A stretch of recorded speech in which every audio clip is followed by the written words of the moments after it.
Yo soy el arquitecto Roberto Gómez López de la Facultad de Arquitectura y Urbanismo de la Universidad Nacional de Tucumán. Bueno, la presente charla tiene un neto perfil académico y expone mi experiencia personal dentro de una cátedra en el dictado de materias de enseñanza de BIM, que se han implementado durante esta etapa de pandemia y de distanciamiento social obligatorio. Bueno, en condiciones normales la educación a distancia sería un tema de interés para pocos. Pero en nuestro contexto, marcado por la suspensión de actividades académicas a causa del distanciamiento social, se ha convertido inesperadamente en el centro de un debate que refleja problemas de fondo que afectan a nuestras universidades desde hace décadas. Entonces yo voy a tratar de exponer mi experiencia en relación con lo que considero que son algunos problemas estructurales de la universidad y que en algún momento, como el concepto económico de Schumpeter, de la destrucción creativa, generan oportunidades de cambio que necesariamente deben ser aprovechadas si queremos hacer un cambio de paradigma. La motivación de mi presentación es que desde el comienzo del distanciamiento social obligatorio y de la suspensión de las actividades académicas, el problema de la no presencialidad de las estrategias de educación a distancia que han empleado diferentes universidades nacionales, bueno, y en realidad de todo el mundo, ha estado bajo continuo asedio por una serie de críticas, en general dentro de la dialéctica presencial-no presencial, donde lo virtual, que es la forma despreciativa de señalar lo no presencial, se identificaba con una visión degradada o hasta casi pecaminosa de lo que era la educación presencial, donde lo que se perdía básicamente era el contacto con el docente. Un poco para abrir las cartas de entradas y mostrar hacia dónde voy yo voy a plantear una tesis que es lo que es la idea esencial de mi trabajo, que es que lo no presencial es en realidad el camino de regreso a la presencialidad educativa, porque es lo que permite recomponer el vínculo docente-alumno en escenarios de masividad. O sea, básicamente mi idea es que el debate presencialidad-no presencialidad en realidad, en algunos casos sí, era reflejo de un dogmatismo ideológico, en otros casos de simplemente desconocimiento de las nuevas tecnologías o de lo que se podía hacer, pero básicamente se trataba de una resistencia al cambio de estructuras y prácticas académicas que ya hace mucho tiempo habían matado la presencialidad en las universidades nacionales. Porque pensar que un alumno en un anfiteatro de 500 alumnos, donde se sienta al final a casi 50, 60 metros del docente, es una actividad presencial es ridículo. Un poco de contexto primero sobre qué es lo que voy a hablar, porque voy a hablar de ciertas experiencias académicas mías, entonces quiero ubicarlas en contexto para que se puedan evaluar con propiedad. Esto que tenemos acá es muy a grosso modo lo que podría ser una estructura académica de la carrera, donde tenemos los años. En la primera línea acá arriba tenemos lo que sería taller. Esto que está acá es lo que, a mi entender, mal nombrado es el área de comunicación y forma. Y bueno, y acá abajo tenemos otras áreas. Tenemos básicamente dos materias obligatorias de técnicas digitales y un conjunto de electivas. Yo voy a hablar de estas dos materias, que es Técnicas Digitales 2 y Taller BIM, que están dentro de la estructura académica en tercer año y en cuarto año. Para que se dé una contextualización así muy rápida, en el 2008 se hace el cambio de plan de estudio en nuestra facultad y se incorporan estas dos materias, Técnicas Digitales 1, 2, y además se incrementa la cantidad de materias electivas. En el 2013 iniciamos la enseñanza del BIM dentro de Técnicas Digitales 2 y en el 2014 comienza el dictado de la materia Taller BIM. Técnicas Digitales 1 tiene un promedio anual de 350 a 400 alumnos. El contenido básico es el K2D más modelo 3D y la introducción al render, que básicamente es enseñar AutoCAD y SketchUp. Técnicas Digitales 2 tiene también 48 horas, son materias que realmente en el nuevo plan de estudio han sido diseñadas con una carga horaria mínima, prácticamente a nivel, mejor dicho, estrictamente a nivel de una electiva. En el caso de Técnicas Digitales 2, tenemos a partir de este año dos dictados, entonces los 400 alumnos que aproximadamente nos podrían podríamos recibir anualmente, se dividen en dos grupos de 200. Nuestra temática es el BIM, el modelado 3D complejo, y el render, que significa el estudio de Rhino, Archicad y Twinmotion u otros sistemas de render que van variando en función de los años. Y taller BIM, que es una materia electiva que dicto yo, taller en técnicas digitales 2, yo soy profesor dentro de un grupo de profesores. Taller BIM es una materia propia, también tiene 48 horas, tiene de 60 a 120 alumnos. La unidad temática es el BIM avanzado y lo que enseñamos es BIM usando el servidor BIM, un poco también para dar una perspectiva de cuál es el contexto de la facultad. Esto es el trabajo que hicimos sobre lo que sería la disciplina informática arquitectónica. Entonces lo que hemos hecho ha sido básicamente dividir cuáles serían la asignación de competencias, o sea, las diferentes técnicas digitales que asignamos a cada una de las electivas.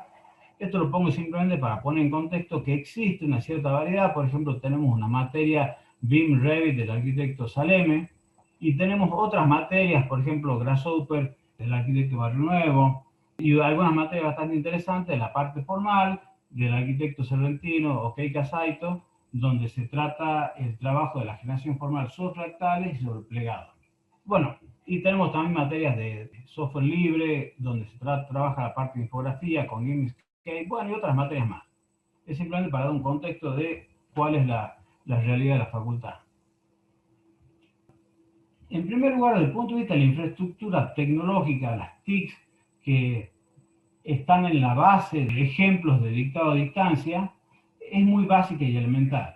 O sea, mi charla no se basa sobre un uso de un sistema tecnológico de avanzado o de nueva tecnología, sino simplemente cómo utilizamos las herramientas tecnológicas que ya veníamos utilizando desde antes de la pandemia para justamente adaptarnos a lo que ha significado actualmente el distanciamiento y la suspensión de las actividades académicas presenciales. Nosotros trabajamos básicamente con aula virtual, que es el estándar de la universidad, que se utiliza Moodle, que es un sistema de software libre, y además trabajamos con videos de YouTube, donde ponemos toda la información de los videos tutoriales. Hacemos videoconferencias con Google Meet, que es el sistema oficial de la universidad. Tenemos cuentas oficiales con las cuales podemos acceder a condiciones especiales de Google Meet. Y en particular para la materia de taller BIM, utilizamos un par de software más adicionales, que es BIM Cloud, que es el servidor BIM, y algunos sistemas de redes VPN para poder establecer el trabajo colaborativo, que en particular este año hemos adoptado el Radmin VPN. O sea, es una estructura tecnológica muy básica y muy elemental, obviamente junto con lo que es el correo electrónico y eventualmente algunas redes sociales para la comunicación masiva. Un poco explicar lo que es Técnicas Digitales 2, después voy a explicar lo que es Taller BIM. Lo primero, y creo que es importante señalar desde el punto de vista de lo que yo quiero marcar como problema estructural de la universidad pública, es que en nuestra cátedra, a diferencia de lo que se da en la mayor parte de las cátedras de otras universidades públicas, la organización de la cátedra es a partir de módulos. En vez de ser un tema común, un programa común que toda la cátedra tiene que conocer en forma absoluta, lo que tenemos son áreas de especialización donde cada uno de los docentes se especializa y puede desarrollar, lo cual nos ha permitido a través del tiempo poder ir actualizando rápidamente los contenidos y poder ir cambiando rápidamente los programas en función de lo que va evolucionando la tecnología informática, de forma tal de tener una oferta que está actualizada y acorde con la situación real del mercado. Entonces, muy genéricamente, los grandes temas de la materia son modelado complejo 3D, que es Rhino; BIM, en este caso de lo que voy a explicar de técnicas 12, es Archicad 23; render, que ha ido variando en función del tiempo en Twinmotion, Rhino, Archicad, incluso el uso combinado de estos tres sistemas, y eventualmente otros sistemas como Atlantis, etc. Y la infografía, que es en realidad un mini módulo que tenemos al final de la materia. En este año, que es cuando inicia la experiencia que quiero contar yo, tomamos la decisión el año pasado de dividir la materia en dos dictados. Uno que tiene supremacía o digamos orientación BIM, y otra que tiene orientación modelado complejo, con la idea de cubrir el programa pero tener una cierta especialización en un cierto área, porque Cuando hacíamos una distribución homogénea de tiempo, realmente nos quedamos cortos en todos los casos. Entonces lo que voy a hablar específicamente es esta organización que ha estado a cargo mía, donde se ha dado un pequeño módulo de modelo 3D, BIM, renderizado e infografía. Esto es lo que se está dictando en este momento, donde hay preeminencia de modelo 3D, BIM, render e infografía. Con respecto a la organización y la programación de la materia, bueno, esta es la organización general, no tiene mucho sentido el detalle, simplemente lo que los quiero mostrar es que, en primer lugar, tenemos, bueno, dos programas de modelado básicos principales, que son Rhino y Archicad, dos tipos de trabajo, el individual y el grupal, y diferentes escalas de diseño. Ya voy a explicar cuáles son los elementos. Y la secuencia básica que se desarrolla a través de esto es una secuencia donde tenemos, bueno, en realidad esto que está acá era la programación original que se largó al comienzo, antes de la pandemia, cuando se inició el distanciamiento social obligatorio. Cambiamos esta clase teórica que era un auditorio por una videoconferencia.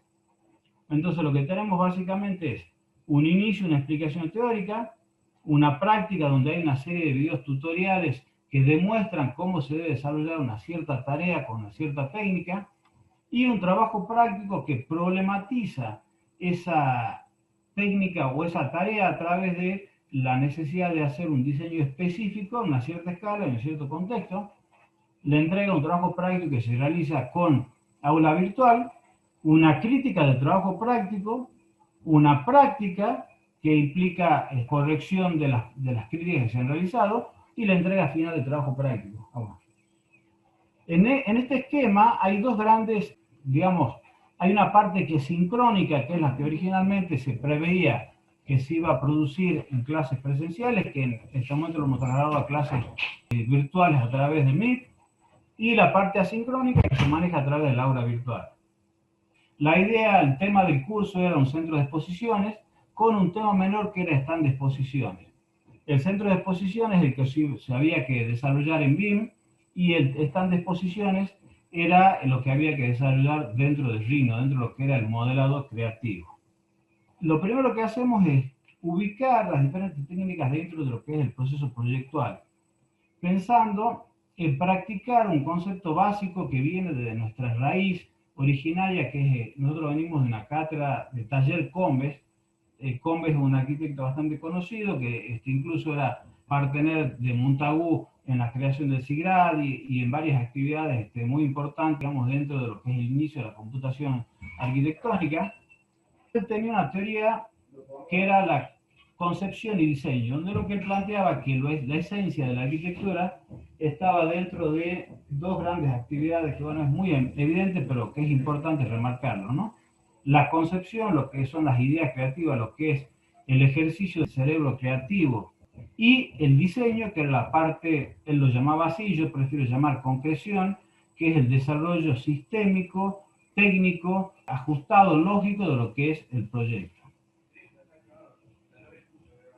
Dentro de ese esquema, nosotros tenemos dos grandes partes del ejercicio. En este caso, como se había énfasis en la parte de BIM, lo que se hace es hacer un ejercicio rápido de diseño de un stand, donde le damos libertad creadora al alumno, y después ellos tienen que meter ese stand dentro del edificio de exposiciones y desarrollarlo con un trabajo que equivaldría a llegar a una especie de anteproyecto, donde hay una descripción arquitectónica del edificio, pero una descripción mucho más técnica, mucho más elaborada. Esto significa, en términos concretos, dentro de los trabajos prácticos de organización de la materia, un primer trabajo práctico que es el modelado complejo, un segundo trabajo práctico que tiene mayor extensión en tiempo, que se divide en tres partes, que es el modelado de diferentes escalas del problema, y ya voy a explicar cómo se desarrolla esto, y la parte del render, donde se realiza el renderizado de las diferentes escalas del proyecto. Todo eso es individual, y después viene la etapa final, donde a través de un trabajo de síntesis se agrupan los trabajos individuales de varios alumnos, tienen que seleccionar las mejores cosas de cada uno y producir la infografía final. Esto sería la presentación. Me voy a enfocar a la parte de BIM, que es lo que más me interesa desarrollar. Es la presentación de lo que sería el complejo de exposiciones. Ya hicieron un stand con Rhino. Entonces hay un programa, un anteproyecto, mejor dicho, no un anteproyecto, una idea arquitectónica que ellos tienen que desarrollar, y acá esto sería el desarrollo del trabajo práctico del BIM. Dentro de esto lo que tenemos son tres grandes escalas, un sector de edificio, el edificio y el conjunto, y tenemos una serie de videos instructivos donde se desarrolla la explicación de cómo se modela el sector interno, el edificio, el conjunto, y ellos tienen que hacer una variación utilizando, o mejor dicho, considerando ciertas variables de diseño nada más. El problema que tenemos nosotros básicamente como materia es que tenemos muy poco tiempo. Nosotros consideramos que las técnicas digitales hay que enseñarlas en vivo. O sea, enseñar a modelar un objeto arquitectónico ya diseñado no es realmente lo que interesa, sino que justamente lo que nos interesa es ver y probar las técnicas digitales, cómo se utilizan durante un proceso de diseño, lo cual no es una cuestión menor, porque si uno se pone a analizar desde el punto de vista de la organización del proyecto, son dos tareas totalmente diferentes, ¿no? Porque cuando uno tiene que modelar algo que preexiste, la estructura ya está. En cambio, cuando uno tiene que modelar algo mientras diseña, tiene que generar la estructura. Y son dos situaciones de naturaleza totalmente diferentes. Pero bueno, para que se entienda de qué se trata el ejercicio, se puede evaluar los resultados que voy a mostrar. Estas son las variables que ellos tenían disponibles. O sea, nosotros le damos un ejemplo, ellos tienen que hacer variaciones en función de particionado interno, la estructura, el muro cortina y la organización de los diferentes elementos. Obviamente tenemos ejemplos en cada uno de los casos de estructura, muro cortina, etcétera, para que ellos se puedan guiar. Entonces esto es lo que denominamos ejercicio de diseño restringido. Adicionalmente a esto, y como una convicción de que la materia tiene que ser divertida y tiene que tratar de incentivar y no tiene que ser algo aburrido, técnico y monótono, es que en general tratamos de buscar incentivos para los alumnos. En este caso en particular del primer cuatrimestre, lo que hicimos es proponerles participar en un concurso que había sacado en este momento Graphisoft, que era BIM Project. Los alumnos de Facultad de Arquitectura podían participar con su proyecto. Entonces, veamos algunos resultados de lo que ha sido el curso de Técnicas Digitales 2. Consideramos que son alumnos del tercer año, o sea, uno de los principales problemas que tenemos nosotros es que tienen deficiencias en conocimientos estructurales, no tienen experiencia en temas de diseño de grandes escalas, tienen, bueno, hay muchos problemas, por ejemplo, el muro cortina, ellos no estudian la parte de construcción, hay una serie de cosas. Pero bueno, no importa porque, y creo que los resultados son bastante interesantes. Acá se puede ver, digamos, en el resultado de la lámina siempre se muestra lo que es el resultado de la etapa creativa, que generalmente son estanes que tienen formas complejas. La diferenciación que hacemos entre modelado normal y modelo complejo es que en general el modelo complejo implica operaciones de modelado, bueno, complejo, o sea, sofisticadas, curvas NURBS, o sea, dobles curvaturas, etcétera, etcétera. Entonces se puede ver, hay un cierto patrón similar porque ellos parten de una idea que nosotros le damos, ellos tienen que hacer variaciones sobre esa idea. Pero se puede ver que se las ingenian bastante bien para hacer variaciones bastante interesantes, ¿no?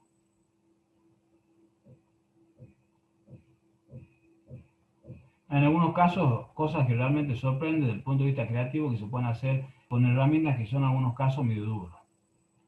Bueno, el caso del taller BIM. Bueno, el taller BIM es una materia electiva. La idea en general es, bueno, tenemos una cierta secuencia de contenidos, se enseña Archicad, y Archicad se lo ve con más profundidad, modelado 2D, 3D, el modelado BIM. Hacemos render con Twinmotion porque nos ha dado muy buen resultado desde el punto de la integración del modelo con el renderizado. Y la parte de colaboración que es el centro de la materia. Entonces, en general lo que hacemos es buscar hacer asociaciones con materias de taller. La idea original de la materia era trabajar siempre en asociación con taller y desarrollar temas de diseño en colaboración con taller. En este caso que voy a mostrar, se hizo una asociación con un taller para presentarnos al concurso Inspirele el año pasado. Entonces, bueno, hay una cierta secuencia, hay un trabajo individual, un trabajo grupal, pero la idea siempre es trabajar en asociación. La idea básica es desarrollar el concepto del trabajo colaborativo, el concepto del trabajo en paralelo, que lo permiten únicamente los sistemas BIM. A diferencia de lo que sería, digamos, el modelo CAD, donde hay una secuencia lineal, en el caso de Archicad o de los sistemas BIM, se puede trabajar en paralelo. Y esa es la idea de lo que se trata de implementar, pero con un aditivo particular. Muchas veces el BIM se asocia con toda una estructura de desarrollo, con una serie de pasos y modelos y definiciones, descripciones. Bueno, en el caso particular nuestro lo que buscamos es hacer un desarrollo expeditivo de proyectos, buscando un modelo mucho más dinámico y mucho más intuitivo. Por eso es que tenemos la idea del uso del Circular BIM y la idea del uso de los módulos que son referencias externas, o sea, buscar la forma en que podemos utilizar la tecnología para producir el trabajo realmente en paralelo. Para poder desarrollar eso, en este momento hemos tenido que implementarlo, en realidad lo venimos haciendo antes, nada más que ahora lo hemos tenido que agudizar, el trabajo con VPN para poder establecer redes virtuales entre alumnos, cosa que efectivamente puedan trabajar cada uno de ellos desde su casa sobre el mismo servidor. Al mismo tiempo, dentro de lo que es el taller BIM, buscamos la forma de incentivar el disfrute del diseño, y el año pasado, a principio de año, hicimos la unión con Taller Combes para trabajar sobre el proyecto de la Embajada de República Checa en Etiopía. Resultado de Taller BIM, bueno, acá van a ver en algunos casos el rótulo de Taller Combes porque es el taller con el cual hemos trabajado. Entonces algunos chicos me presentaron la información en dos formatos, me resulta más práctico poner el formato en algunos casos del Taller Combes porque estaba más integrada, si no tenía una información más disgregada de lo que hacían las láminas de presentación del concurso. Pero bueno, se puede ver que todo esto es desarrollado con BIM, pero además con otras herramientas, o sea, la integración del BIM a todo un proceso de modelado creativo y de generación de infografías con diferentes técnicas. Estamos sobre el tiempo, Roberto, dale. Ya termino. Dale. Conclusiones. Bueno, lo que yo quería plantear acá es que nosotros estamos en una disciplina, las técnicas digitales, que creo que tienen las condiciones para liberar la transformación académica universitaria. Tenemos la justa integración que hay entre recursos tecnológicos, la arquitectura, y además representamos una generación disruptiva que viene a producir un cambio generacional importante, por lo menos se siente dentro de la facultad.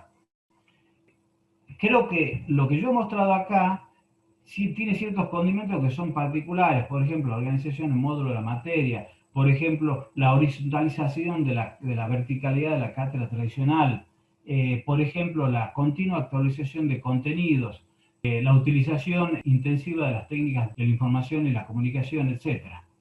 Entonces, creo que todo eso conforman un escenario que nos permite a nosotros poder decir que podemos ser la clave para la transformación de la estructura académica. Y dentro de eso creo que el BIM tiene un rol central. Pero, y acá viene una crítica de lo que sería el contexto BIM o lo que sería el ambiente BIM, creo que para que el BIM lidere este proceso de transformación, tiene que recomponer su relación con la arquitectura y la mística del diseño. Porque el diseño o es creativo o no es diseño. ¿Y a qué me refiero? El BIM está tomando un tinte muy técnico, muy burocrático, muy estructurado, muy rígido. Y eso yo creo que se manifiesta claramente en lo que vimos nosotros, los profesores de BIM, que tratamos de involucrar a la facultad en el ambiente BIM y sentimos resistencia. Porque, por ejemplo, la mayor parte de las actividades que tenemos de BIM son actividades áridas para el arquitecto. Son actividades que no tienen relación directa con el diseño creativo. Y creo que el diseño creativo, la definición de la arquitectura es la parte clave del diseño. Creo que el BIM tiene que prestarle más atención a la parte creativa y menos a la economía procesal de todo lo que es el desarrollo de la construcción. Nada más.